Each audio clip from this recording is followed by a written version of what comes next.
The centuries, spanning from approximately 2 in South Scandinavia, define the transformative era known as the Germanic Iron Age. This designation reflects a critical technological shift driven by the mastery of local metallurgic resources. Early populations transitioned away from reliance on imported copper and tin, instead exploiting the ubiquitous presence of bog iron ore, or limonite, found extensively across the peninsular landscape and islands. The complex, laborious process of reducing the ore occurred in primitive bloomery furnaces, yielding a localized, consistent supply of durable metal for tools and weaponry that accelerated agricultural expansion. Archaeological excavation across Jutland and the Danish Isles has revealed distinct settlement patterns characterized by the evolution of the longhouse, or langhus. These substantial structures, featuring centralized hearths and multiple internal postlines, simultaneously housed extended kin groups and livestock under a single roof. The organization of these buildings within clustered farmsteads provides material evidence of cohesive, family-based economic units. Grave finds and votive deposits from this era offer essential insight into evolving social stratification. The mass ritual destruction of weaponry recovered from peat bogs, such as the famous deposits at Illerup Adel, indicates large-scale military engagements and the emergence of specialized warrior retinues. These deliberate offerings suggest sophisticated martial organization and an established aristocracy responsible for regional defense and the procurement of foreign goods. Despite reliance on internal production, these communities maintained robust external trade networks, largely channeled through Germanic intermediaries to the south. The high volume of recovered Roman imports, including fine glass, bronze vessels, and coin hoards, confirms sustained reciprocal exchange mechanisms. Such valuable acquisitions underscore the geopolitical necessity of controlling the North Sea maritime arteries, which functioned as the primary infrastructure for economic interaction and wealth accumulation. The political landscape remained intensely localized throughout this period. Power was dispersed among numerous small territorial units, or proto-chiefdoms, each commanding influence over a specific coastline or fertile landlocked area. These regional authorities, bound by evolving customs and martial allegiance rather than a unifying royal structure, utilized their maritime control and established iron production capability to define their spheres of influence. This state of decentralized power laid the necessary, fragmented groundwork for the eventual, much later, emergence of a single, centralized Danish state. Just a quick announcement: if you enjoy this video so far, please subscribe to our channel, as it motivates us to bring you a new story every evening. This is the only kind request tonight, and we won't bother you with it anymore until the very end of today's story. Let's get back to the video. The period closes with these dispersed economic and military centers poised for a dramatic outward expansion as the nascent Viking Age began. The South Scandinavian landmass presents a geographical paradox, functioning less as a cohesive peninsula and more as a fragmented system of interconnected islands. This maritime reality defined the operational constraints and opportunities for every political entity that emerged in the region. The extensive coastline, punctuated by deep inlets and countless natural harbors, ensured that inland regions were nowhere distant from navigable water. Consequently, societal development was inherently littoral. Communities established themselves in locations offering dual access to fertile coastal plains and direct routes for sea travel, making all centers of power fundamentally reliant on naval communication. The strategic importance of the region rests entirely on its control over the maritime passages linking the North Sea to the vast Baltic Sea basin. Access to this crucial eastern trade zone is governed by a series of narrow, unavoidable straits, collectively acting as the geopolitical diaphragm of northern Europe. The most significant of these choke points are the Øresund, the Storbalt, and the Lillebalt. The control of transit through these natural toll gates was an ongoing, immutable objective for the developing Danish polity, as command of these waterways conferred not only wealth through taxation, but also tactical security against foreign fleets attempting to enter the Baltic heartland. Jutland, the singular land bridge connecting the territory to the European continent, introduced a unique defensive vulnerability. Unlike the island cores, this long isthmus presented a direct terrestrial frontier with the expanding Germanic and Frankish powers to the south. This exposure meant that effective territorial defense demanded a massive, fixed, and transverse line of fortification across the narrowest width of the peninsula to negate the threat of ground invasion. Securing this narrow bottleneck was paramount for preserving the political integrity of the Northern Islands and the primary settlement areas from direct continental encroachment. The labyrinthine network of fjords that sliced deep into the Jutland coast, particularly along the eastern edge, provided indispensable logistical advantages. These natural, sheltered anchorages offered secure bases for shipbuilding and naval operations, allowing local forces to project power swiftly into the North Sea or stage sorties into the Baltic. Furthermore, the extensive internal waterways facilitated communication between disparate parts of the territory, fostering a degree of cultural and administrative coherence that transcended the physical separation of the islands. This intimate relationship between land and water ensured that the evolution of centralized political authority in Denmark would be inextricably linked to the dominance of its coastal approaches and its capacity for naval warfare. The reconstruction of early Danish kingship relies heavily on fragmented literary accounts, where verifiable history dissolves into mythological memory. The primary lineage of note is the Sildings, or Skjoldungs, a royal house whose existence is attested across diverse Anglo-Saxon and Norse textual traditions. These traditions establish the Skjoldungs as rulers based in the Zealand and Skåne regions, predating the later Jelling dynasty's consolidation of power in Jutland. Critically, these narratives serve a dual function. They provide a legitimizing framework for later medieval monarchs by asserting ancient, even divine, ancestry, while simultaneously offering scholars the only clues to political organization during the pre-Viking era. Anglo-Saxon epic poetry provides some of the earliest external documentation of this dynasty. The poem Beowulf is invaluable, not as history itself, but as a lens into how the Danish court was perceived by contemporaries across the North Sea around the 7th and 8th centuries. The text specifically names figures like Hrothgar, defining him as the Sildinga Signing, king of the Sildings, who ruled from the Great Hall Heorot, which archaeologists tentatively associate with the settlement at Ledre on Zealand. The details provided, such as the hierarchical structure of the court and the ceremonial gift-giving, illustrate that by the late Germanic Iron Age, a distinct, centralized authority existed in the Danish islands capable of undertaking monumental projects and exerting political influence abroad. Further evidence is found in the Icelandic sagas and the works of medieval chroniclers, notably Saxo Grammaticus in his Gesta Danorum. While Saxo's account, written centuries after the fact, is a blend of folklore and political commentary, it consistently reinforces the lineage originating with the mythical hero Skjold.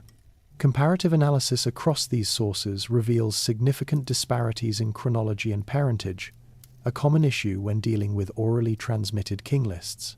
Historians must therefore focus not on the precise reigns of these proto-kings, but on the continuity of the dynastic claim itself, which suggests a lineage strong enough to endure periods of conflict and lack of written record.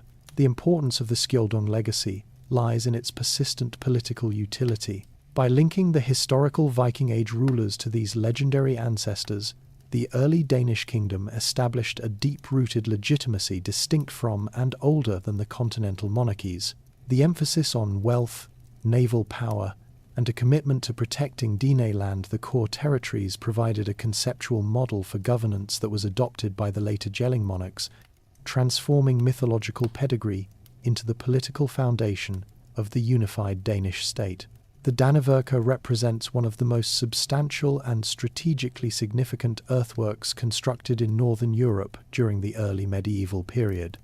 Its development was not a singular event, but a complex, multi-phased project spanning over 3 centuries, beginning as early as the structure's primary and immutable function was to secure the sole land bridge of the Jutland Peninsula, effectively barring entry from the southern Germanic territories. This defence was critically positioned across the narrowest part of the isthmus, utilising marshlands and water bodies to maximise defensive leverage and minimise the required length of the rampart itself.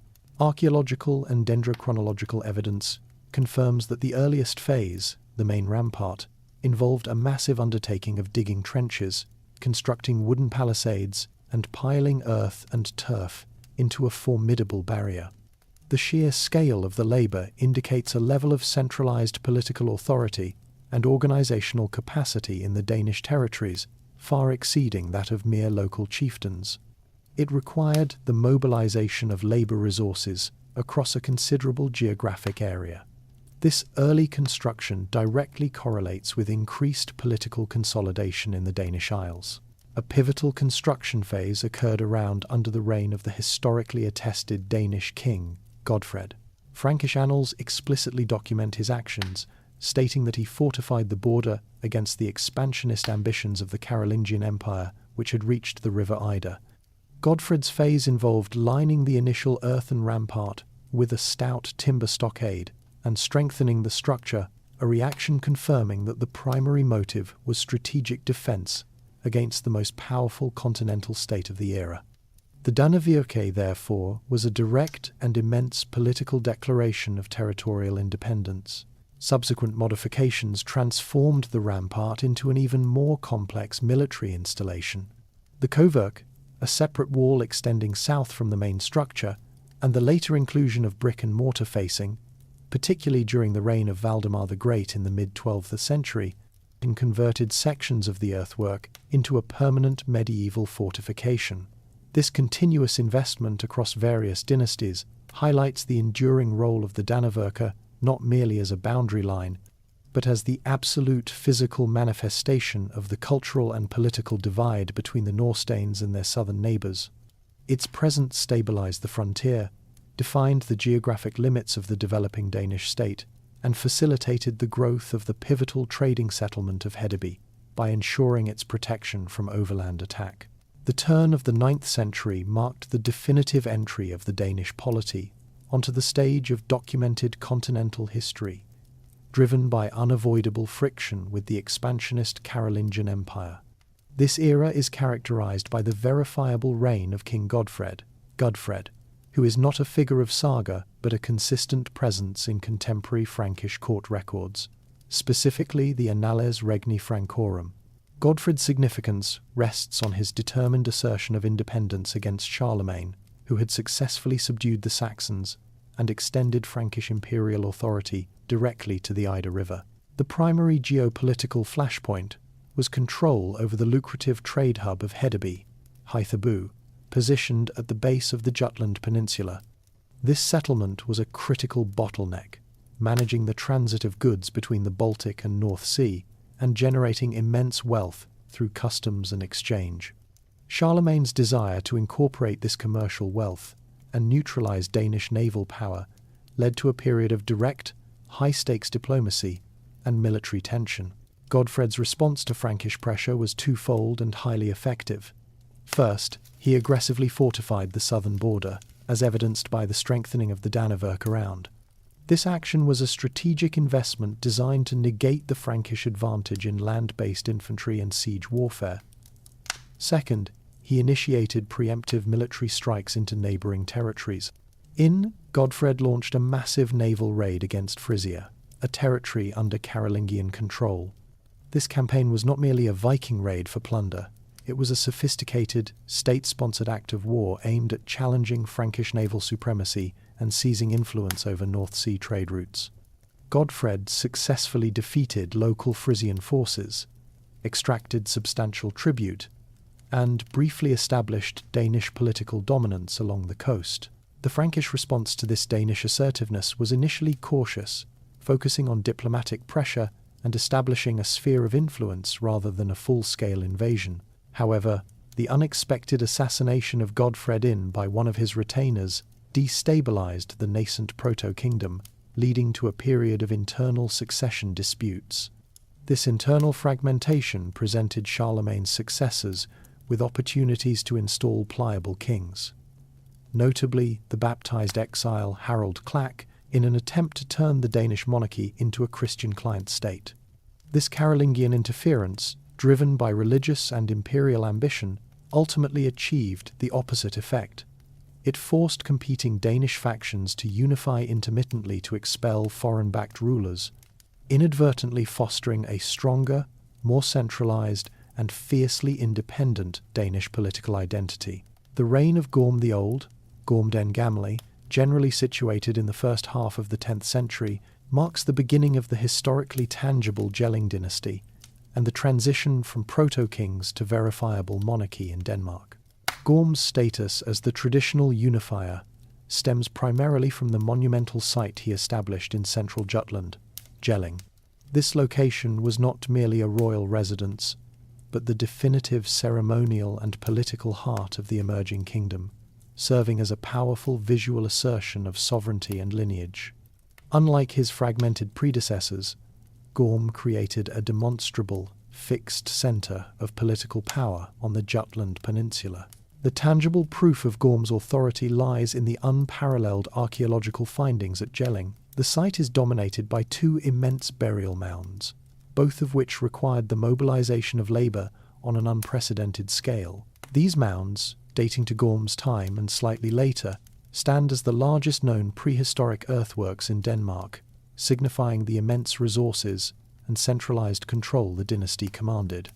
The northern mound, initially a burial chamber, housed the remains believed to be Gorm himself before their later reinterment.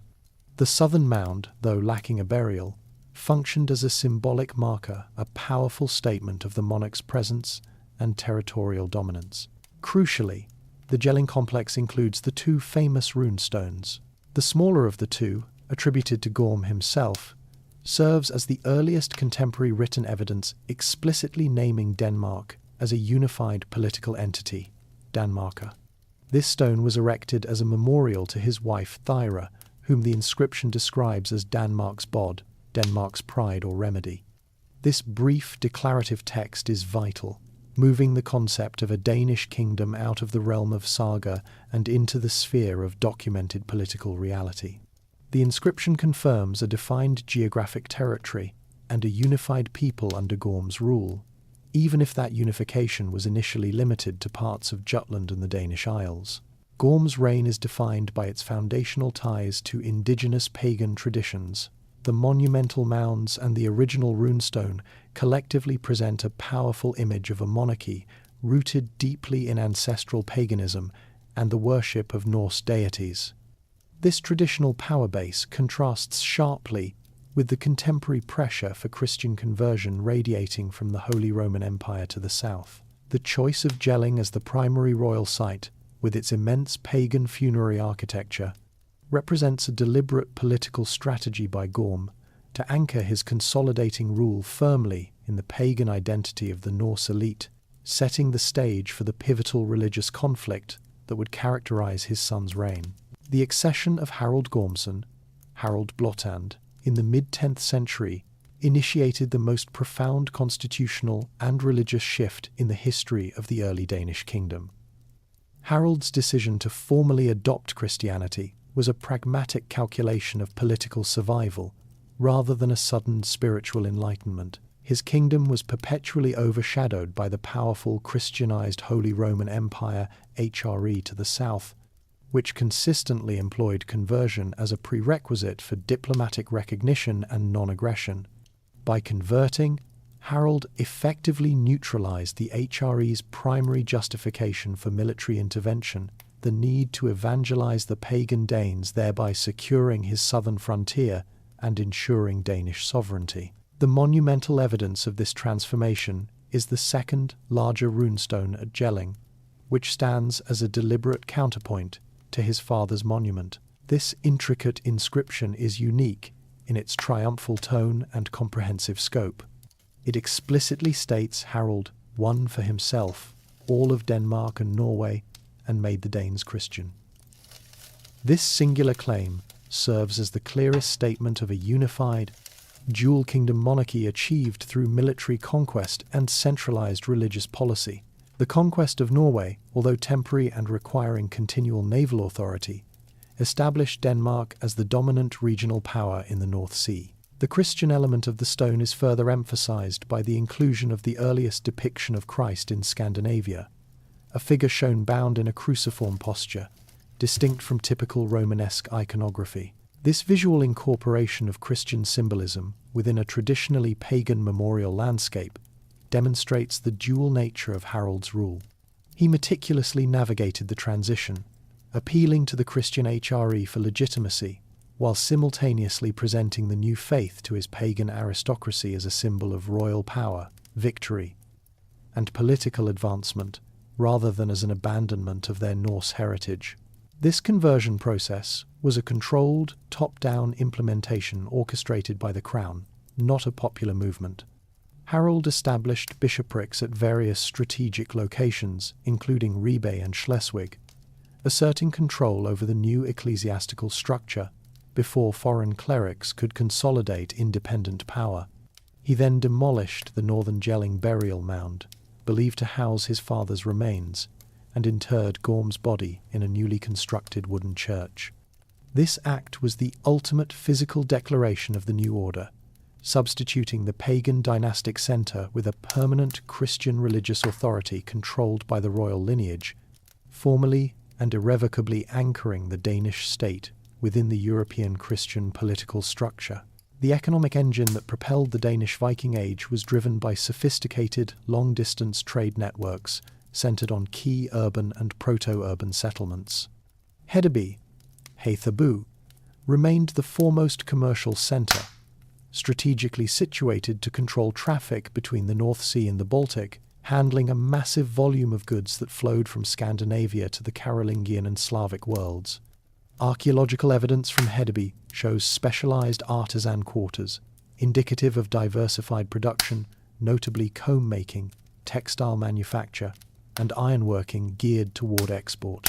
Similarly, Ribe, located on the west coast of Jutland, functioned as an international marketplace connecting Scandinavian trade with Frisian and Anglo-Saxon territories, specializing early in coinage and glass bead production. A critical, though ethically problematic, component of this burgeoning economy was the slave trade. Raiding expeditions were not solely about precious metals. The capture and transport of human chattel generated significant liquid capital, funding fleets, and securing political alliances.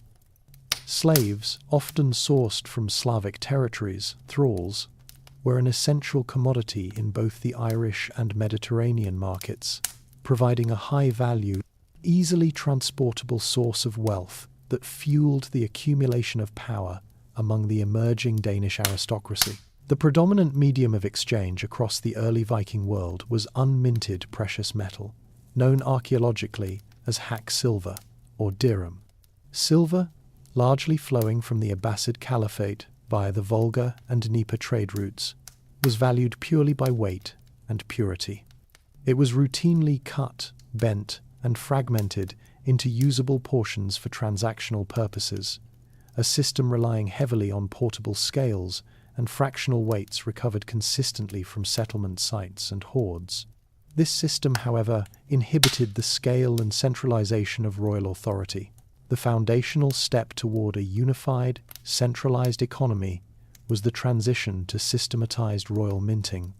The earliest indigenous coinage emerged as a tool of asserting sovereignty and facilitating large-scale commerce. By issuing currency bearing the royal name or symbol, the monarch guaranteed its weight and purity, simultaneously extracting seigniorage, profit from minting, and creating a powerful administrative and propaganda tool. Minting centralized control over the vital silver supply and provided a standardized medium, moving away from the decentralized, physically fragmented system of bullion exchange. This development directly linked the king's legitimacy to the kingdom's prosperity, transforming an aggressive raiding network into a functioning proto-state economy capable of funding the ambitious military projects of the Jelling dynasty.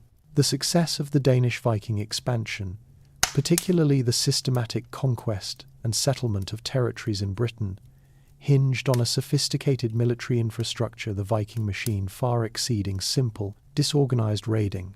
The strategic campaigns against Anglo-Saxon kingdoms were not ad hoc.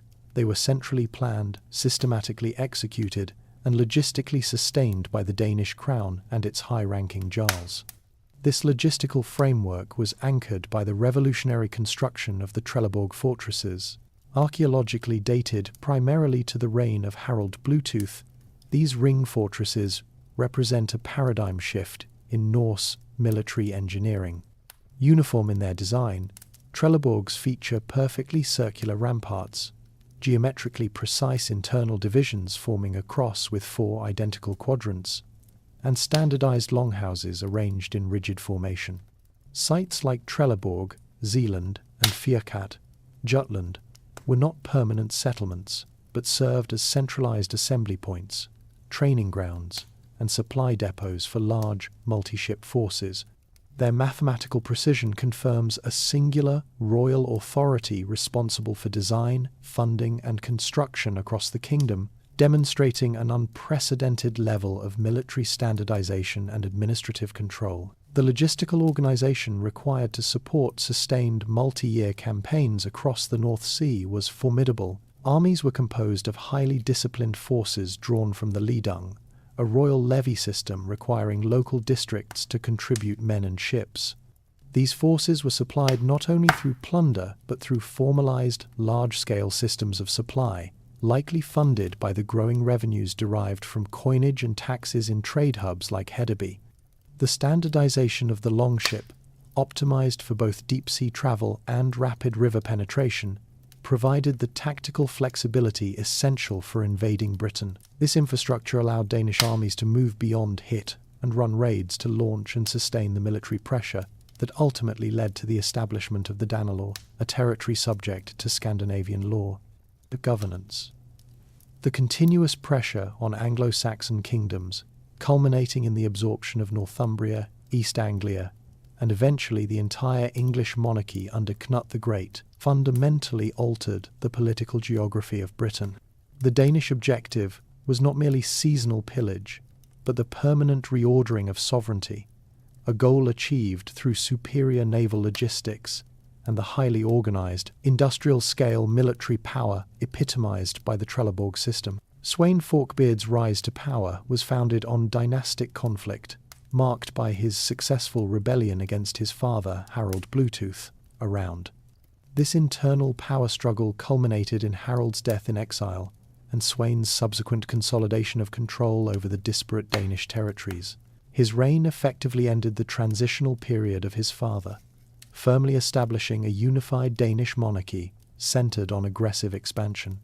Initial foreign policy focused on maintaining dominance in Norway and securing the Danish southern border, particularly against the German emperor, but his strategic attention soon shifted decisively across the North Sea toward the wealthy, fragmented Anglo-Saxon realm. The Danish strategy concerning England transitioned fundamentally from episodic raiding for seasonal wealth collection to a calculated policy of political extraction and systematic intimidation.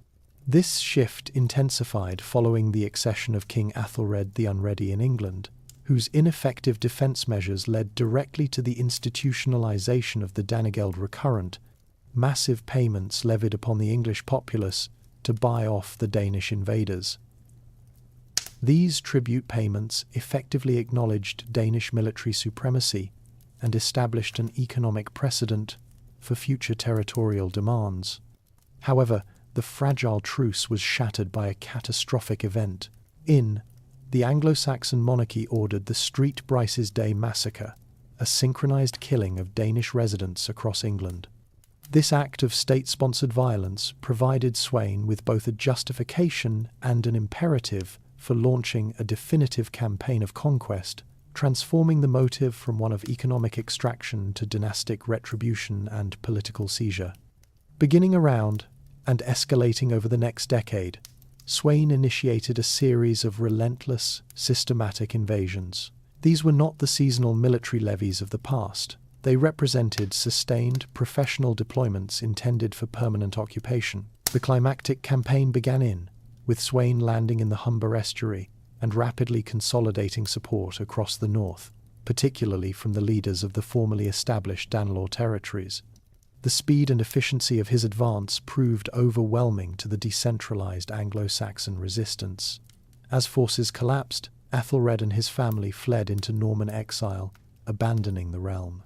By the end of the Witenagemot, the Anglo-Saxon Royal Council formally recognized Sweyn Forkbeard as the undisputed King of England. This moment, spanning both the Danish and English thrones, marked the official birth of the North Sea Empire. Sweyn's direct rule, however, was exceptionally brief, lasting only 5 weeks before his sudden death in February in Gainsborough. Although fleeting, his conquest permanently tied the two kingdoms, creating a powerful dynastic precedent that his son, Knut, would inherit and expand upon to forge one of the most powerful imperial entities in medieval Northern Europe. Knut the Great's consolidation of power following decisive military action against the English, resulted in a polycentric empire spanning the entire North Sea region. The subsequent 20 years of his reign were defined by skillful administration, designed not merely to extract resources, but to integrate disparate polities under a single sovereign authority. The vast territory comprised Denmark, the primary dynastic seat, England, the financial and administrative heart, and Norway, held primarily by military and feudal authority after. This trilateral structure created unique challenges in governance, which Knut addressed through tailored, yet harmonized, legal and ecclesiastical policies. In England, Knut largely governed through adaptation rather than revolution. He respected and retained existing Anglo-Saxon legal codes, administrative divisions like the shires, and taxation mechanisms, demonstrating a pragmatic acceptance of established, functional governance. He issued specific law codes, such as the secular ordinances, which aimed to blend Scandinavian customs regarding collective peacekeeping and judicial processes with entrenched English common law. Crucially, he made generous endowments to the English Church and undertook pilgrimages to Rome, thereby securing the endorsement of the continental Christian power structure, which provided a powerful source of legitimacy beyond mere military might. The Danish core of the empire saw a strengthening of royal authority relative to the regional magnates. Knut established royal mints, standardizing the silver coinage and formalizing the use of royal titles on currency, signifying a centralized claim on economic control not previously witnessed. Furthermore, he instituted the herd system, a professional, well-paid standing military force drawn from Scandinavian and English elites, replacing the reliance on temporary Viking levies. This force, headquartered across his kingdoms, ensured immediate royal enforcement capability and acted as a powerful social bridge between the national aristocracies. Norway's integration was achieved primarily by military conquest and the removal of the previous ruler, Olaf II. Knut governed Norway largely through client rule, often relying on trusted subordinates like Earl Håkon Eriksson. However, the Norwegian nobility, rooted in distinct regional power bases, proved resistant to the deep administrative integration applied in England and Denmark. Knut's authority there remained feudal and personal, dependent on the loyalty of local leaders and the continuous projection of naval power, which contrasted sharply with his institutionalized rule elsewhere. The entire apparatus was held together by Knut's relentless personal mobility and his use of political marriage alliances, notably his union with Emma of Normandy. This marriage provided stability on the western flank and secured the succession through a figure acceptable to both Scandinavian and English nobilities. The stability of this expansive realm proved paradoxical, as it relied entirely on the singular competence and physical presence of Knut himself. Upon his death the empire, lacking entrenched institutional mechanisms to manage multiple geographically distant thrones, fractured almost immediately between his feuding heirs. The dissolution of the Anglo-Scandinavian Empire an edifice built entirely upon the singular authority of Knut the Great, was a process of rapid political fragmentation that commenced immediately upon his death. The primary catalyst for the collapse was the lack of an entrenched, unified administrative structure capable of managing the trilateral realm. Knut's genius lay in personal sovereignty and securing international Christian legitimacy. He failed to create a successor state with institutional permanence across multiple national borders. The empire fractured into its constituent parts, England, Denmark, and Norway, each pulled away by rival succession claims and resurgent local aristocracies. The ensuing succession disputes proved fatal to the imperial vision. Knut's appointed heirs were forced to return to their individual domains to fight for local acceptance rather than cooperating to maintain the larger whole. Harthacnut, initially designated to rule Denmark and eventually inheriting England, faced immediate opposition in Norway from Magnus the Good, who capitalized on deep-seated Norwegian resistance to foreign dominance. Similarly, Harold Harefoot, governing England, secured the throne through manipulation of the Witenagemot, the English Council of Magnates, in the absence of Harthacnut, effectively splitting the most vital parts of the empire and precipitating civil strife. The logistical strain of maintaining sovereignty across the North Sea proved entirely unsustainable without Knut's personal resources and reputation. The enormous economic and military requirements of suppressing local rebellions in 3 distinct kingdoms exceeded the capabilities of his successors. Knut had financed his hird, or professional military, primarily through English denegeld taxes. As England reclaimed its autonomy, this critical source of imperial revenue dried up, rendering the centralized army unaffordable for the new, smaller Danish state. The reliance on this foreign tax base highlights a fundamental structural weakness. The empire's financial engine was located outside its dynastic core. Furthermore, the empire faced relentless local resistance. In Norway, the aristocracy was quick to reject the rule of Knut's representative Svein Alfifusson, consolidating power under the native King Magnus. In England, the return of the ancient Anglo-Saxon royal line, epitomized by the ascension of Edward the Confessor, signalled a deliberate rejection of Scandinavian hegemony.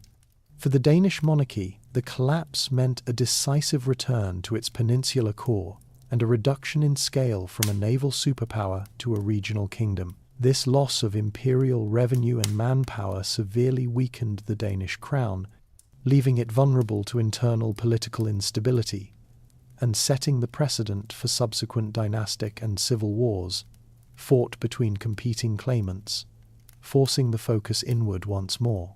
The period from to constitutes one of the most turbulent episodes in the early Danish kingdom, defined by endemic internecine conflict rooted in the failure of dynastic succession. This brutal phase was directly precipitated by the murder of Canute Lavard, a powerful Duke of Schleswig and a leading candidate for the throne, who was assassinated by his cousin Magnus Nilsson. This act of calculated political violence shattered the fragile post-imperial stability and immediately plunged the country into decades of sustained civil warfare between competing branches of the royal lineage. The primary struggle devolved into a triangular contest for sovereignty among 3 claimants: Svein Graith, Canute V, and Valdemar I. The lack of a clear, accepted hereditary principle meant that provincial assemblies, or tings, rather than centralized law, dictated legitimacy, ensuring that military strength and powerful alliances remained the decisive factors for seizing the crown. The internal struggles were geographically dispersed, transforming much of the kingdom into contested territory.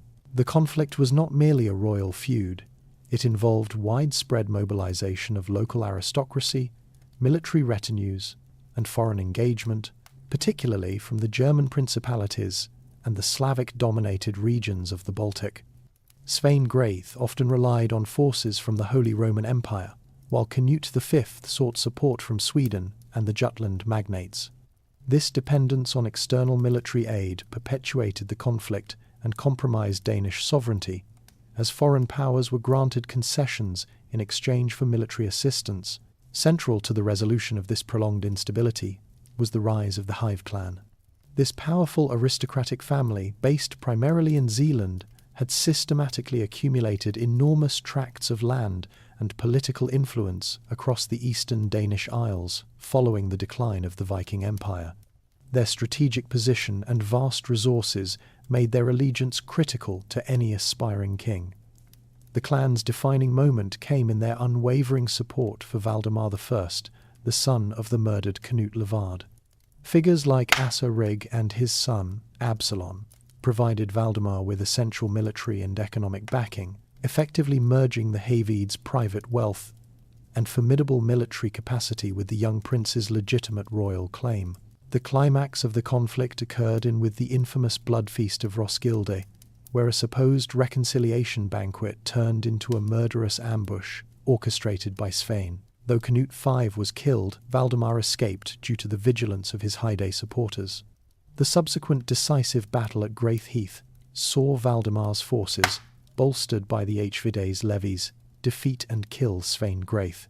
This victory did not merely end the fighting, it solidified Valdemar's sole rule, commencing the new Valdemarian dynasty. The Hived clan's critical support meant that they were positioned at the very apex of power, transforming the political relationship between the monarchy and the high aristocracy for the next century, giving them unprecedented influence over state affairs. The reign of Valdemar I decisively halted the prolonged civil conflict and marked the beginning of a cohesive expansionist monarchy, pulling Denmark into the High Middle Ages. His immediate priority upon securing the throne at Graith Heath was the establishment of internal stability, a process dependent on reconciling the high aristocracy and eliminating lingering internal opposition. Valdemar achieved this by relying heavily on the Hivide clan, most notably his lifelong friend and advisor, Bishop Absalon, effectively creating a powerful royal ecclesiastical partnership that centralized administrative authority previously held by fragmented regional magnates. Crucial to this consolidation was the security of the southern border, which had been dangerously eroded during the civil wars. The most persistent external threat came from the Wends, the Slavic tribes occupying the southern Baltic coast, particularly the island of Rugenral. These tribes engaged in persistent maritime raiding against the Danish coastlines, undermining the economic stability of the realm. Valdemar transformed the sporadic, localized defense of previous eras into a systematic, state-sponsored military policy aimed at total subjugation. This strategy utilized the newly coherent Danish levy, supported by advanced shipbuilding techniques and the strategic leadership of Absalon, who was instrumental in organizing coastal defense and counteroffensives. The initial phase of this expansion focused on military-naval supremacy. Beginning in the Valdemar's forces systematically attacked Wendish strongholds, culminating in the decisive conquest of Rugenin. This campaign was not merely a punitive raid, but an imperial annexation. The Danish crown imposed feudal vassalage on the Rugen princes, forcing them to pay tribute and accept Christian conversion, integrating the territory into the Danish political and ecclesiastical sphere of influence. This victory definitively secured Denmark's southern sea lanes, guaranteeing safe passage for trade and transforming the Baltic Sea from a source of danger into an accessible maritime domain. Domestically, Valdemar's reign saw the first significant efforts towards standardizing the administration of justice and documenting royal rights. Although lacking a comprehensive national law code in this period, the monarchy exerted its influence by confirming and consolidating existing regional legal traditions while ensuring royal authority was paramount. Furthermore, Valdemar's political relationship with the Holy Roman Empire was carefully managed. While initially acknowledging the suzerainty of Emperor Frederick I Barbarossa, a move necessitated by past dependencies, Valdemar strategically used later imperial conflicts to gradually assert full de jure independence, ensuring that the Danish throne remained free from continental feudal obligation. This combination of internal administrative control, military expansion, and astute diplomacy established the enduring foundations for the later medieval Danish Empire. The pivotal transition of the Danish kingdom from a regional Viking-era monarchy to a sophisticated medieval state was largely the work of Bishop Absalon. Born into the powerful Hyvide clan, Absalon's unique influence stemmed not from direct royal blood, but from his unparalleled integration of military command, ecclesiastical authority, and intellectual depth. His political career began in earnest with the accession of his childhood friend Valdemar I, whom he decisively supported during the preceding civil wars. This alliance formed a core duality of power, the warrior king in command, and the bishop as the indispensable strategic and ideological mind. Absalon effectively served as the de facto foreign minister and commander-in-chief for over 4 decades. His primary objective was to solidify the kingdom's position in the Baltic Sea, a policy he executed through relentless expansion against the Wendish tribes. He personally led numerous naval campaigns, demonstrating a tactical acumen rarely seen in a clerical figure.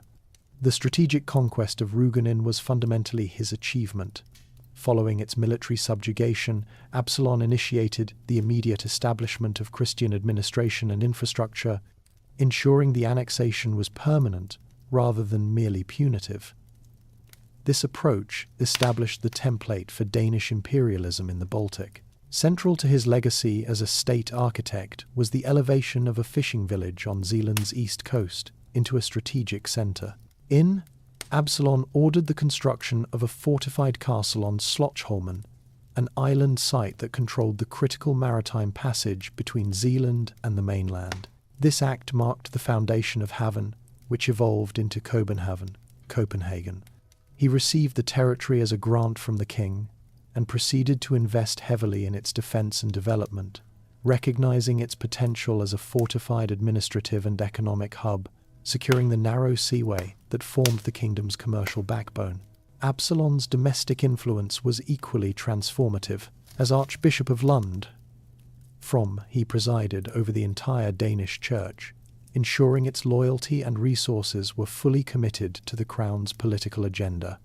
He commissioned the monumental historical text, the Gesta Danorum, entrusting the chronicling to the historian Saxo Grammaticus. This project was not merely a scholarly exercise, it was a conscious effort in state-building propaganda, defining a glorious, unified Danish identity rooted in antiquity and establishing the monarchy's legitimacy for both a domestic and continental audience. By the time of his death, Absalon had succeeded in consolidating royal authority, providing the military security necessary for economic prosperity, and creating the necessary intellectual framework for the high medieval Danish state. The protracted conflict against the Slavic tribes, collectively termed the Wends, was fundamentally transformed from defensive necessity into systematic Baltic domination during the High Middle Ages. This sustained expansion derived its ideological legitimacy from the broader Northern Crusades, sanctioned by the papacy, which offered spiritual rewards to combatants and justified the forceful conversion of the remaining pagan Palabian and Pomeranian populations. This religious imperative aligned perfectly with profound economic and strategic motivations centered on securing control over critical trade conduits. Following initial successes that cleared the immediate coastal threat, the Danish crown under successors like Cunut Fix and Valdemar II institutionalized these military operations. Campaigns were meticulously planned, involving the coordinated deployment of the royal fleet, the leading, and a growing corps of feudal knights. The strategic objective shifted from simply suppressing piracy to establishing permanent vassal states along the southern littoral. These territories offered invaluable access to the lucrative river systems, notably the mouths of the Oder and Vistula, which channeled goods from the interior of Central Europe to the sea. The systematic subjugation of territories like Mecklenburg and Pomerania was achieved through a combination of sustained military pressure and political installation. Rather than direct occupation by Danish settlers, the crown preferred to enforce the rule of local Slavic princes such as the House of Niklot in Mecklenburg, who were compelled to pay heavy tribute, acknowledge Danish feudal supremacy, and sponsor Christianization efforts. This method provided the Danish monarchy with expansive territorial claims and revenue streams without requiring massive Danish colonial administration or continuous military garrisons. Danish influence reached its geographic zenith with the temporary acquisition of the Duchy of Estonia in the century, further cementing the kingdom's role as the preeminent power in the entire Dominium Maris Baltici. This dominance, however, provoked direct confrontation with powerful German principalities and, crucially, the burgeoning network of merchant cities known as the Hanseatic League. The Hanseatic cities, particularly Lübeck, viewed Danish control over the sea lanes and strategic ports as an existential threat to their mercantile ambitions. The constant tension between Danish feudal imperial authority and German economic power would define the later century. Danish expansion served as a barrier and competitor to the continental German Drang nach Osten, complicating the political landscape of Northern Europe. Ultimately, the successful subjugation and colonization of the Wendish lands transformed Denmark's geopolitical position, providing a lasting resource base and defining its identity as the undisputed naval and political hegemon of the Western and Central Baltic. Valdemar II, formerly styled Rex Dania et Slavia, inherited a robust, secure kingdom from his brother Knut Fix and quickly directed Danish strategic resources toward its ultimate territorial goal, the eastern Baltic shore. This phase of expansion represented the zenith of Danish territorial reach and was a direct strategic move to preempt the simultaneous expansionist drives of the Teutonic Orders and German merchant interests. The focus was firmly fixed upon Estonia, a region rich in resources and crucial for controlling the trade route that flowed from Novgorod, a primary gateway for Eastern European commerce. The major military undertaking of this reign was the Estonian Crusade of 1219. Valdemar II led a vast combined force that included the royal leading, feudal contingents, and a significant number of allied German crusaders who acknowledged Danish leadership in the region. The fleet made landfall near Lindenisse, modern Tallinn, establishing a fortified beachhead on a hill that offered natural defensive advantages and controlled access to the immediate hinterland. The conquest was driven by the necessity of converting and subjugating the independent, non-Christian Estonian tribes, specifically the Revele, who posed a direct threat to any permanent Christian presence. The pivotal engagement occurred during the Battle of Lindenisse itself. The Danish forces, having established their encampment, were subjected to a sudden, highly organized counterattack by the Estonian tribes. The battle descended into confusion, with the Danish lines reportedly on the verge of collapse due to the ferocity and surprise of the assault. The intervention of the Church during this crisis provides the origin of the national symbol, the Dannebrog, or Danish flag. According to clerical chroniclers, the red banner with the white cross miraculously descended from the sky, instantly restoring the morale of the faltering Danish army, which rallied to achieve a decisive victory. Though this legendary element is potent, the tangible political result was the swift and effective annexation of northern Estonia as the Duchy of Estonia. This acquisition was managed through the establishment of loyal bishoprics and the construction of numerous royal castles, Borgen, most notably the foundational structure at Tallinn, which secured the coastline. The conquest was ratified by papal authority and served to officially delineate Danish spheres of influence from the newly established Teutonic territories. The success, however, contained the seeds of later instability. Valdemar II's extensive continental diplomacy and imperial overreach led to his disastrous capture by a subordinate German count. This act resulted in the subsequent loss of nearly all Danish territorial possessions along the southern Baltic coast, save for Rügen and parts of Estonia, fundamentally undermining the entire imperial edifice built over 3 generations. The defeat marked the political end of the Danish era of aggressive expansion, forcing the crown to retrench and consolidate authority within its home islands and Jutland. The formal promulgation of the Jutlandic law marked a constitutional and administrative milestone, transitioning the Danish monarchy from a system heavily reliant on oral tradition and localized custom to one based on uniform written statute. Commissioned under King Valdemar II, the law's completion and issuance shortly before his death ensured that the kingdom possessed a codified legal framework applicable across the core peninsular territory of Jutland and its associated islands, superseding the disparate laws of Zealand and Scanian territories. This act was primarily driven by the need for consistency in an increasingly centralized feudal state, providing predictable mechanisms for justice, property rights, and royal authority across varied jurisdictions. The law's principles were articulated through its renowned opening passage, asserting that the law must be established to promote justice, prevent malice, and ensure that every person can enjoy their rights, emphasizing that law is an equitable remedy for societal discord. This introductory declaration immediately positioned the Crown not merely as a military leader, but as the chief custodian of jurisprudence and the ultimate arbiter of right behavior. Unlike earlier compilations in other Scandinavian regions, the Jyske was distinguished by its rationality and systematic organization, showing clear influences from continental canon law, Roman legal theory, and, notably, the Church's emphasis on objective, written procedure over archaic practices. Crucially, the codification fundamentally altered the judicial process. It systematically minimized the use of ancient Germanic methods, such as trial by ordeal, the ritual reliance on divine intervention through physical tests like hot iron or water in favor of evidence, oaths, and witness testimony. This shift standardized proceedings within the Ting, assembly courts, making outcomes less dependent on local prestige and more subject to formalized rules understood and administered by the king's officials. The Jyske reinforced the primacy of real property and land tenure by clearly defining inheritance, sales, and transfers, which was essential for the landed aristocracy and the crown's stable tax base.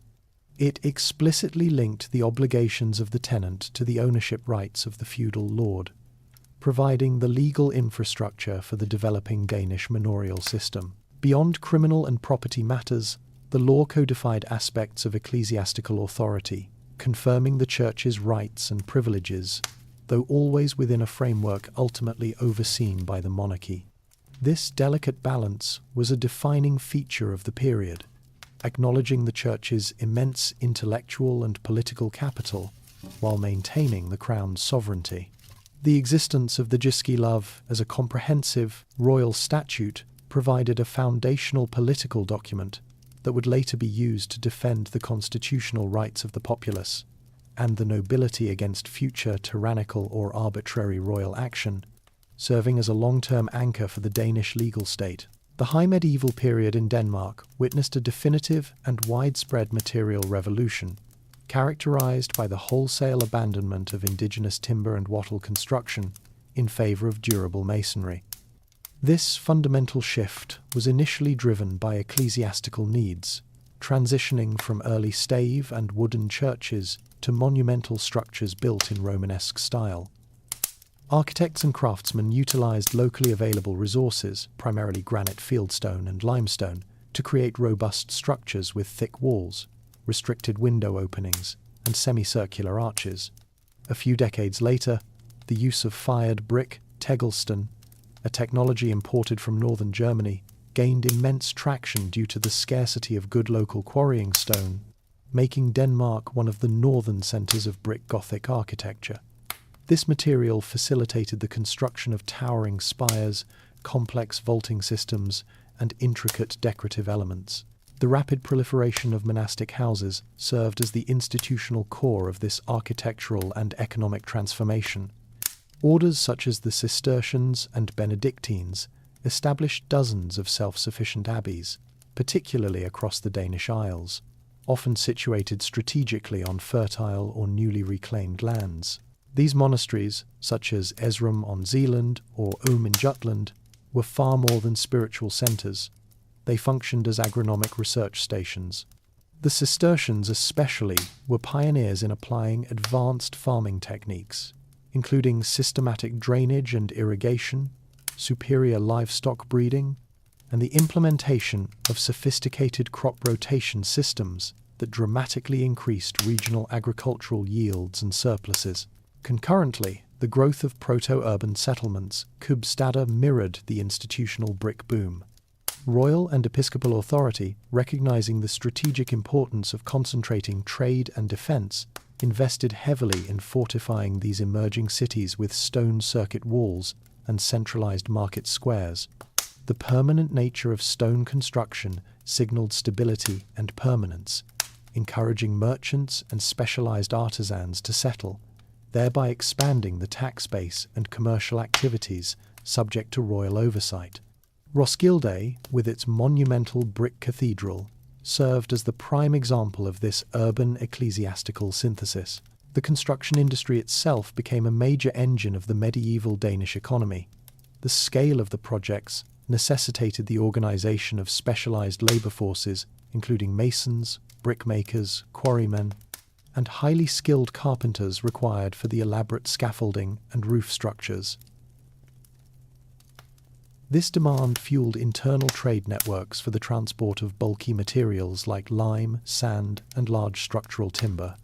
Monastic foundations and cathedral chapters often secured royal charters and privileges to exempt their transport and trade from tolls, effectively integrating them into the crown's logistical and economic strategy. The stone and brick monuments of this era, therefore, stand as enduring physical documentation of a society undergoing profound economic centralization and technological modernization. The death of Valdemar II catalyzed a century of profound political fragmentation and dynastic instability in Denmark, irrevocably damaging the centralized authority established by the Valdemarian kings. Unlike his predecessors, Valdemar II failed to secure a clear and unified succession, instead opting to partition royal lands among his sons, creating new, semi-autonomous duchies. This practice, intended to manage family ambition, introduced endemic fratricidal conflict as his heirs, Abel, Christopher, and Eric IV, vied ruthlessly for the limited royal domain and the prestige of the crown. The period witnessed multiple regicides and assassinations, revealing a court culture where political legitimacy was violently contested. The resulting power vacuum was most critically exploited in the strategically vital southern borderlands. Valdemar III had already elevated his younger son Abel to the position of Duke of Schleswig, or Southern Jutland, a title that held significant strategic and economic weight due to its control over the main overland route connecting Scandinavia to the Holy Roman Empire. This ducal seat, however, rapidly transformed from a royal dependency into a hereditary autonomous power bloc. The Dukes of Schleswig consistently prioritized their regional interests, often allying with external German forces, most notably the Counts of Holstein. The close proximity and shared feudal interests between the Dukes of Schleswig and the Counts of Holstein accelerated the territorial crisis on the southern frontier. The powerful German magnates, seeking to expand their influence northward, found willing partners in the ambitious and often cash-strapped Danish dukes. This collaboration resulted in the systematic mortgaging of royal lands and castles in southern Jutland to the Holstein counts in exchange for military support or short-term loans. The royal core, constantly distracted by internal conflicts and succession wars, lacked the necessary cohesion and resources to prevent this slow but steady alienation of territory.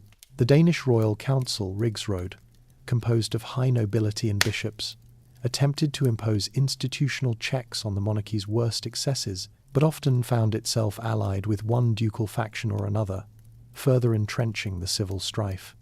The inability of any single king to command universal allegiance or enforce judicial rulings across the entire realm meant that regional autonomy flourished. The erosion of the crown's authority was not solely military, it was also economic.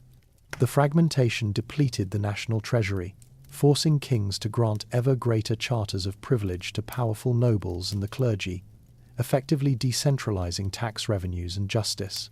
This long-term crisis fundamentally reshaped the kingdom, creating a new geopolitical reality, where the Schleswig-Holstein issue became the perennial defining weakness of the Danish state for centuries to come. The accession of Christopher II to the throne in was less a transfer of power than a capitulation of royal prerogative, immediately defining his reign as the nadir of medieval Danish sovereignty. The high nobility and leading clergy, consolidated as the Royal Council, Rigsråd, exploited the monarchy's desperate position following decades of debilitating dynastic warfare.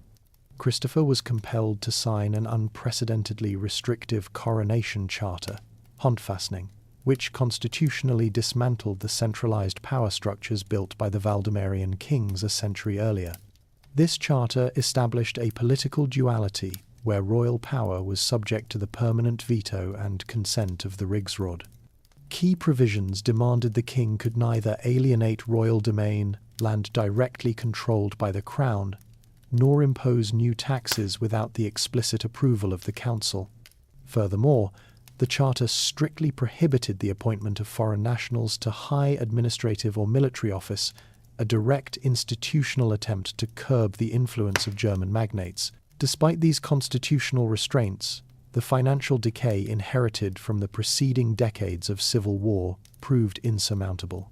Christopher II ascended to a treasury stripped bare, forcing him to seek increasingly predatory loans from powerful German creditors. The largest of these debts were accrued with the Counts of Holstein, whose regional ambitions aligned perfectly with the king's insolvency. The mechanism of repayment involved not just future income, but the systematic transfer of royal jurisdiction and revenue streams as collateral. Entire regions of the Danish heartland, including major sections of Funen, Zealand, and parts of Jutland, were handed over to the Holstein creditors on a mortgage basis. The counts, in turn, garrisoned these territories with German troops, collected all local taxes, and administered justice, effectively operating as sovereign powers within Danish borders. The crisis reached its terminal phase when a coalition of rebellious nobles, backed by the German creditors, formally deposed Christopher II and installed the young, German-descended Valdemar III on the throne under even tighter control. Christopher briefly returned but the damage was irreparable. By his death the Danish state had essentially ceased to exist as a governed entity. Every single royal castle, all strategic fortifications, and the entirety of the crown's revenue streams were pledged to German counts or held by powerful noble families.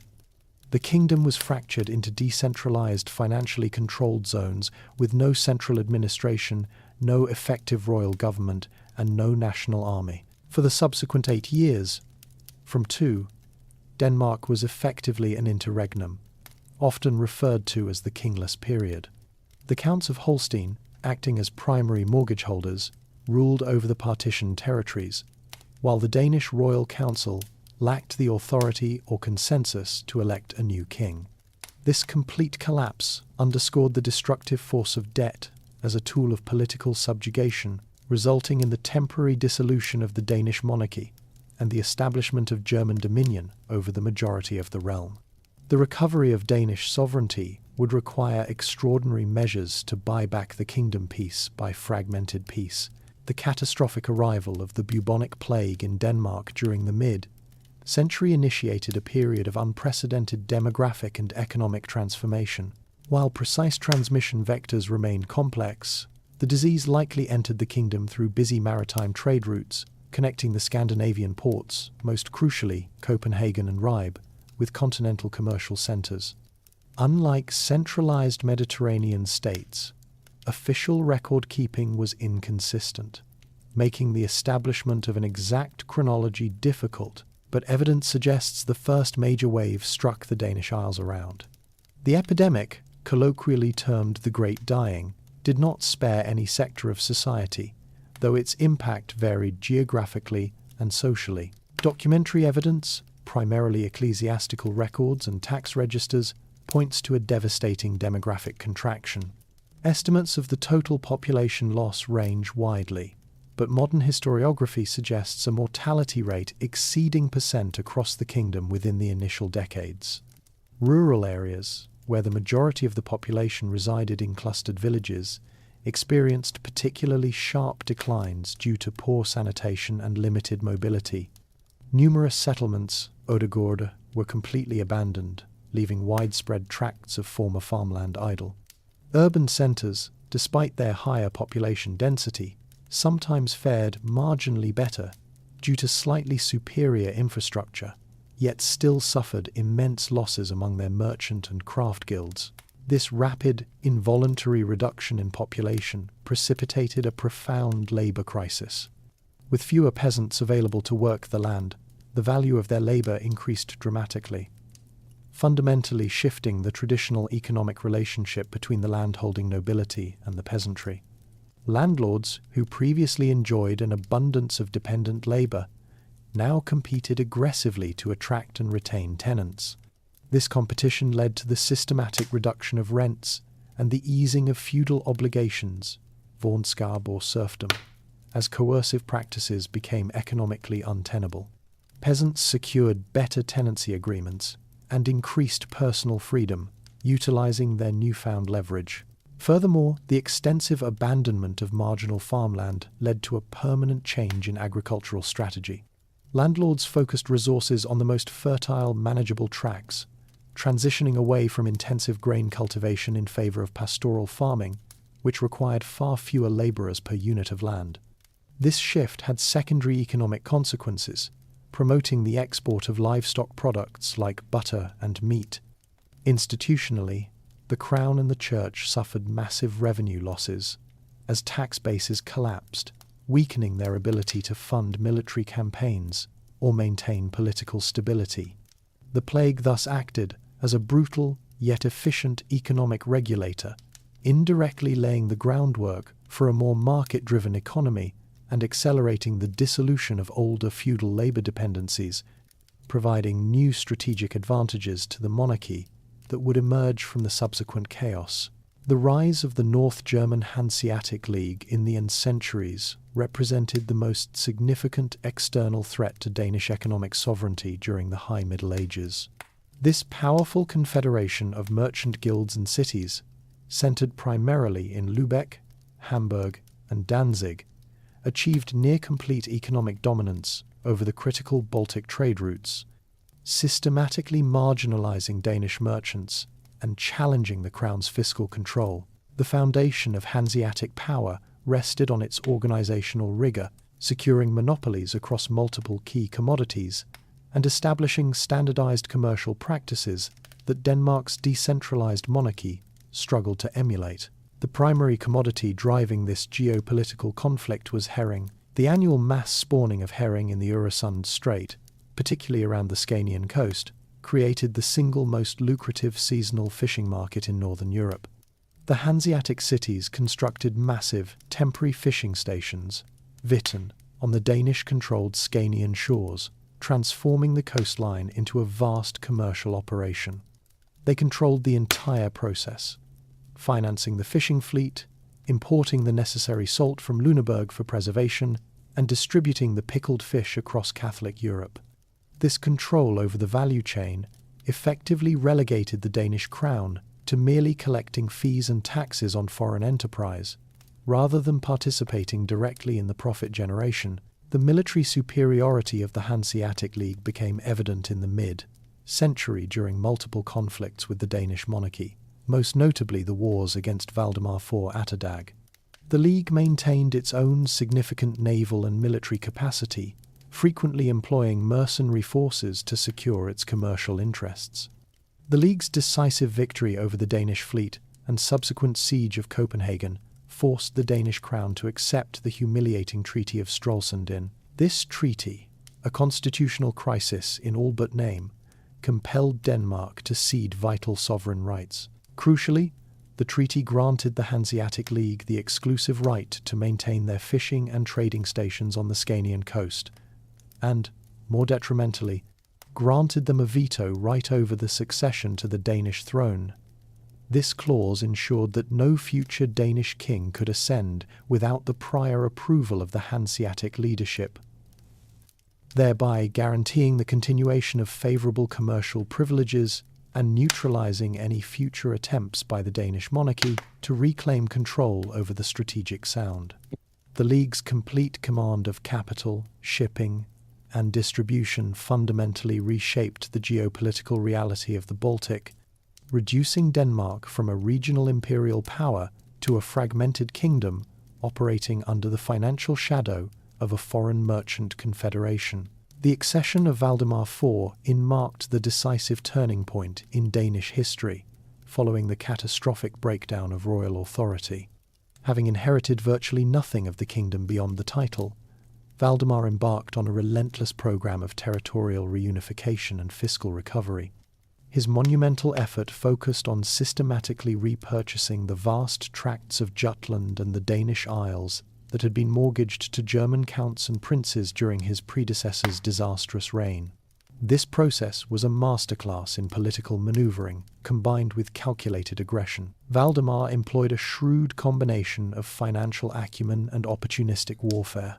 He leveraged residual royal lands and new taxation, particularly on the few areas still under his direct control, to accumulate sufficient liquid capital. This allowed him to redeem the most economically vital territories first, effectively buying back Danish sovereignty piece by painful piece. When negotiation proved too costly or slow, as was frequently the case with recalcitrant German holders, he utilized mercenary forces to reclaim the lands by siege and force of arms, immediately seizing the revenues to fund the next acquisition. The return of North Jutland and the island of Fyn were early, critical successes in this campaign of repossession. The king's financial strategies were fundamentally pragmatic. To secure resources, he oversaw the profitable transfer of Estonia to the Teutonic Order in. This sale, while sacrificing a remnant of the Valdemarian Empire, provided a massive infusion of gold that substantially accelerated his ability to pay off debts and reduce the power of internal rivals. Furthermore, Valdemar successfully established Aalborg and other strategically located royal castles, which served as both fiscal clearinghouses and symbols of reasserted central power, effectively displacing local noble strongholds. Valdemar's approach to the nobility was marked by suspicion and consolidation. He worked diligently to nullify the constitutional limitations that his predecessors, especially Christopher II, had been forced to accept. By refusing to issue a new coronation charter Håndfastning upon his accession, he avoided binding himself to the traditional council, Rigsråd, gradually eroding the nobles' political leverage. His relentless campaign against those who had profited from the state's dissolution, including punitive taxation and the confiscation of illegally held estates, earned him the epithet Atterdag, or another day, signifying that better times had returned for Denmark, even if they meant reckoning for the aristocracy. His enduring achievement was moving the monarchy from a state of complete dependence to one of burgeoning solvency and recognized authority, setting the structural stage for subsequent political stability.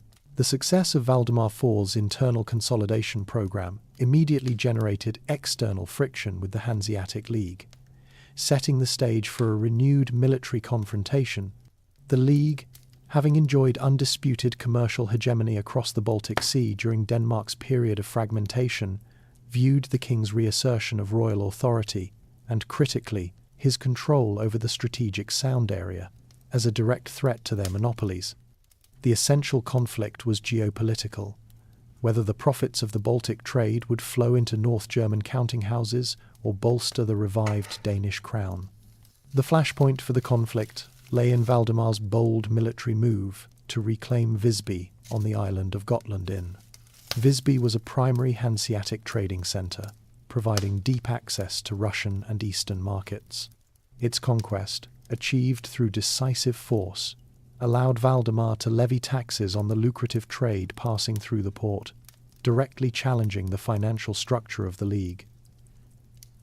This action, interpreted as an act of naked aggression, unified the disparate Hanseatic cities Lübeck, Bremen, and the Wendish towns into a powerful military coalition.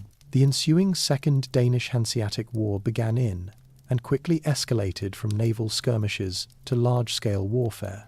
The initial Hanseatic offensive resulted in a swift defeat for a smaller Danish fleet. However, it was the second phase, following a temporary truce, that proved decisive.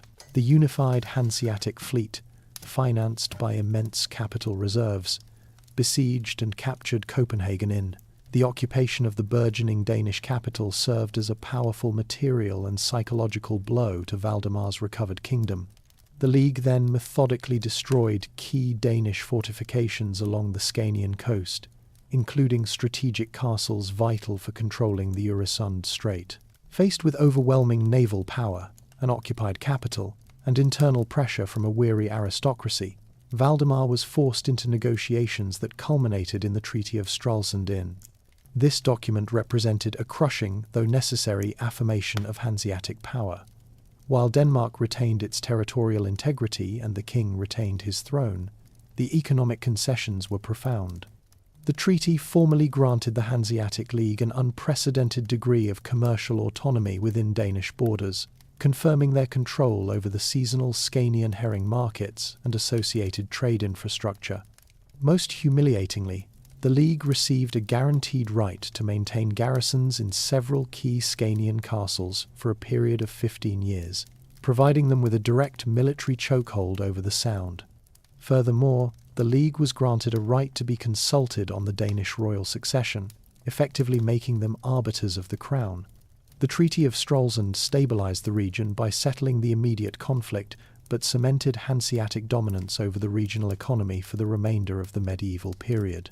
The constitutional evolution of the medieval Danish monarchy reached its definitive phase with the entrenchment of the Rigsråd, Council of the Realm, during the And centuries. This development marked a fundamental shift from a relatively personal monarchy, where the king's will was paramount, to a formally constrained system rooted in a legalized aristocracy. The Rigsråd originated from the ancient custom of the Thing Assembly, evolving into a select, fixed body composed exclusively of the kingdom's most powerful magnates, specifically the great landed nobility and high-ranking clergy, bishops and archbishops. The council's authority was primarily cemented through the mechanism of the coronation charter, håndfastning.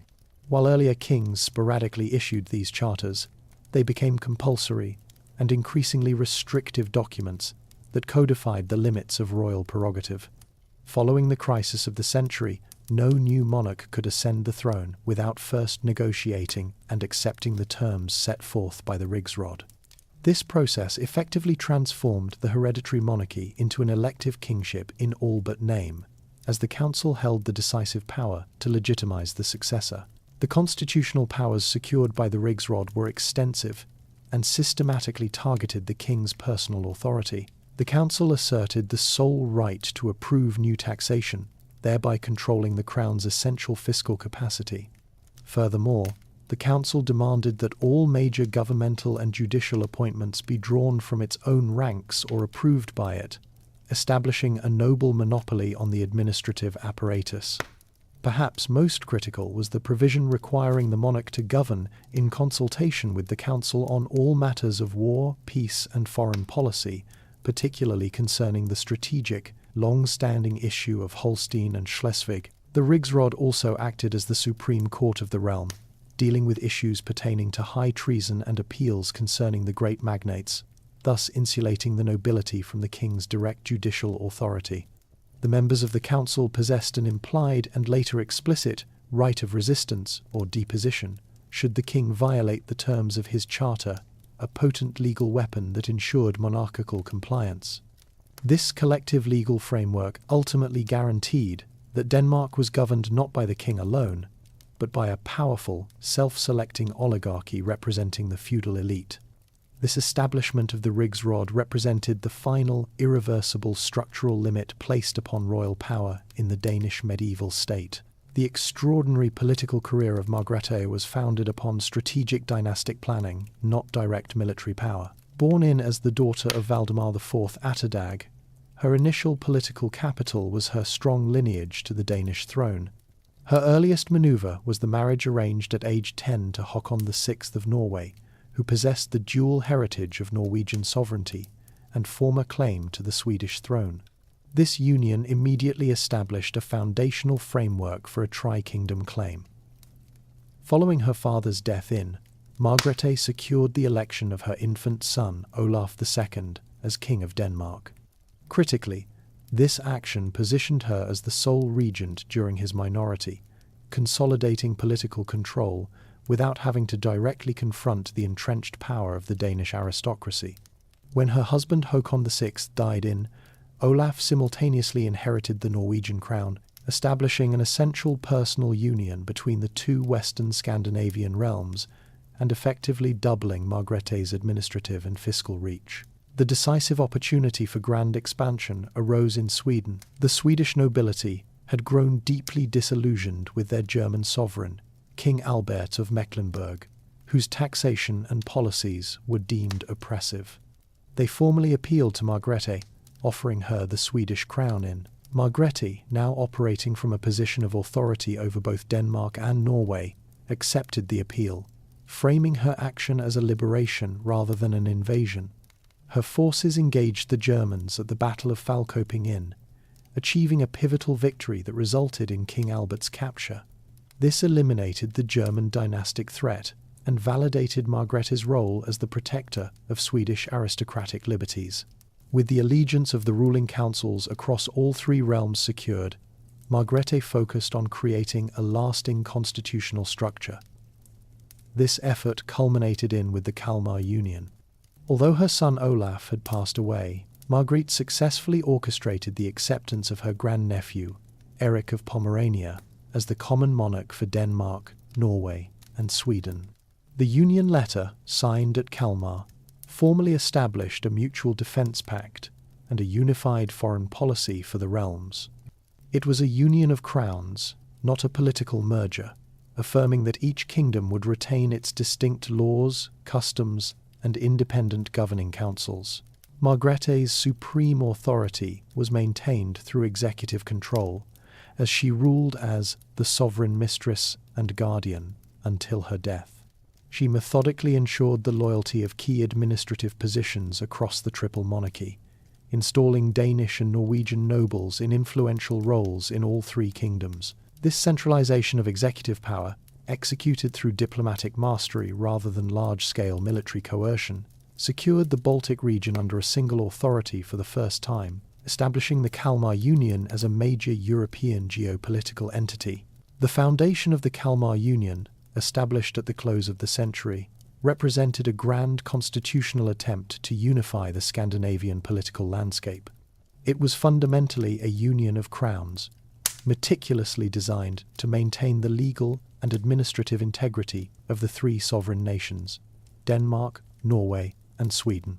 This deliberate structural design ensured that the expansive political entity was held together primarily by the person of the monarch and a small set of unifying principles, rather than a single centralized administrative body. The core, shared constitutional pillars included a common defensive posture against external threats, particularly the perpetually hostile Hanseatic League, and a unified foreign policy intended to maximize regional influence across the Baltic. Despite this framework for unity, the Union's structure emphatically preserved national legal continuity. Each realm retained its own established laws and customs, preventing any single kingdom's jurisprudence from dominating the others. Crucially, the three separate rigsråds, councils of the realm, one each for Denmark, Norway, and Sweden, remained fully intact and sovereign in their domestic affairs.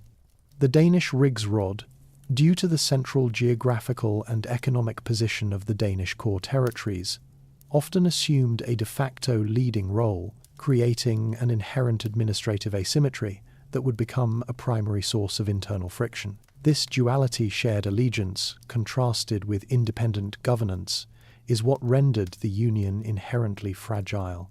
Subsequent monarchs, primarily ruling from Copenhagen, relied disproportionately on Danish magnates for military support and administrative personnel. The appointment of Danish bailiffs and castellans to manage Swedish and Norwegian resources was frequently perceived by local nobility as foreign exploitation and a clear violation of the Union's promise of national autonomy. Revenue generated in the outer realms was often channeled toward Danish strategic priorities, such as maintaining control over southern borders, interests viewed as peripheral by the Swedish and Norwegian councils.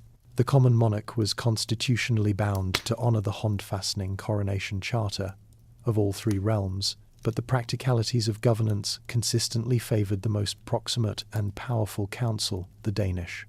When monarchs pursued aggressive foreign policies, notably the costly campaigns in the North German territories, they placed an unsustainable fiscal strain on the constituent kingdoms, directly challenging the Riksråd's authority over taxation and resources. This consistent prioritization of Danish strategic concerns over local stability fueled Swedish resentment, leading to several major aristocratic and peasant revolts. The structural failure of the Union lay in its inability to create a truly supranational administration that could balance the interests of the three national councils, making its eventual dissolution under the pressure of resurgent nationalism almost inevitable. The reign of Erik of Pomerania, following the death of his great-aunt Margrethe I, immediately exposed the inherent weaknesses of the Kalmar Union's centralized governance. Erik, inheriting the three crowns, possessed a more conventional authoritarian view of monarchy than his predecessor, which led directly to the Union's first fundamental crises. His primary goal was the centralization of executive power within his own person, often bypassing the national councils of the realm, Riksråd, in Norway and Sweden, to assert direct control over local administration and finance. This drive for centralization manifested in several key policies. Erik systematically appointed Danish castellans and bailiffs to command fortresses and manage royal estates in Sweden, replacing the native nobility.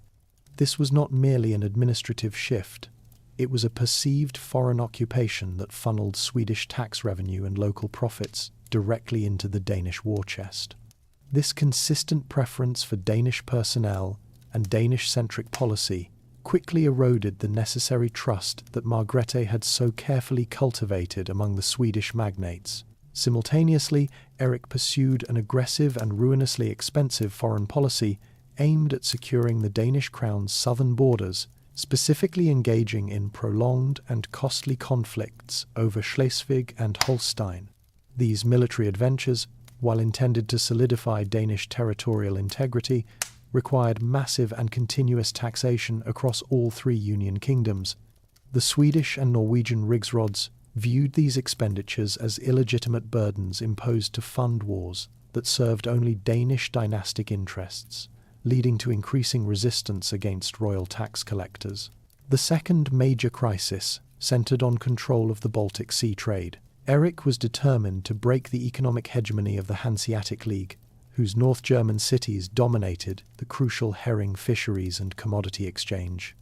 In a bold assertion of sovereignty, Erik began construction of the Krogen Castle, the predecessor to Kronborg, at the narrowest point of the Øresund Strait. His intention was explicit: to establish a new customs duty on all ships passing between the Baltic and the North Sea, directly challenging the Hanseatic League's free trade dominance guaranteed by earlier treaties.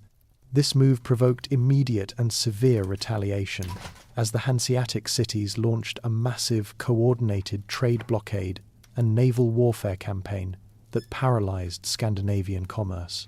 The combination of foreign wars, heavy taxation, centralized administrative overreach, and the devastating Hanseatic blockade led directly to widespread domestic upheaval.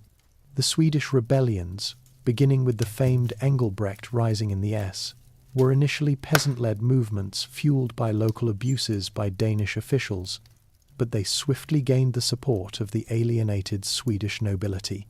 This coalition of popular unrest and aristocratic political dissatisfaction effectively drove Erik's appointed officials from Sweden, marking the end of effective Danish executive control over that realm and accelerating the Union toward its eventual collapse. The disastrous failure of Erik of Pomerania's centralized rule led directly to a major dynastic upheaval that fundamentally altered the course of Scandinavian history. Following the successful Swedish rebellions and the devastating trade war with the Hanseatic League, the Danish and Swedish councils of the realm, Riksråds, jointly declared Erik deposed from the Union Crown's Inn.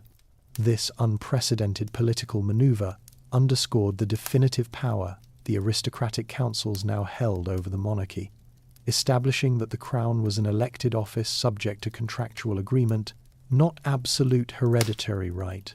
The councils moved quickly to elect Christopher of Bavaria, Eric's nephew, as the new common sovereign.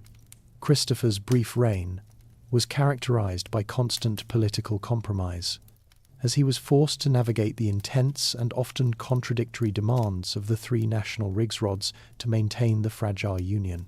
His election was a deliberate choice by the aristocracy, who saw him as a less authoritarian figure than Eric, willing to cede executive power back to the councils. His primary constitutional duty was to stabilize the union by respecting the autonomy of each kingdom's laws and preventing the recurrence of Danish administrative dominance. However, Christopher died childless, plunging the union into its most severe constitutional crisis. The Swedish rigsrod, seizing the opportunity, immediately elected a native king, Karl Knutsson, effectively shattering the union and initiating a protracted period of political separation. The Danish rigsrod, determined to preserve the union framework and prevent total geopolitical fragmentation, required a powerful candidate with significant continental ties. Their search led them to Christian I, Count of Oldenburg, a relatively minor German noble with strategic bloodlines.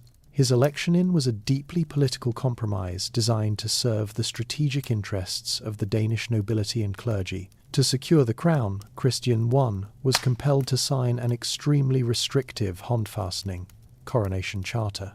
This document definitively entrenched the rigsrod as the co-governing body, asserting that the king could not wage war, levy taxes, or appoint senior officials without the council's express consent. Furthermore, Christian I's marriage to Dorothea of Brandenburg was essential, as it provided the financial backing and diplomatic weight needed to counter the Hanseatic and Swedish threats. The definitive political achievement of the early Oldenburg dynasty was the securing of the personal union of Schleswig and Holstein under the Danish crown. Christian I was elected Duke of the two territories, perpetually linking them to Denmark through the monarch, although legally they remained German fiefs within the Holy Roman Empire. This complex succession and the establishment of the House of Oldenburg firmly positioned the crown as a constitutional monarchy dependent upon aristocratic consent, defining the political structure of the late medieval Danish state.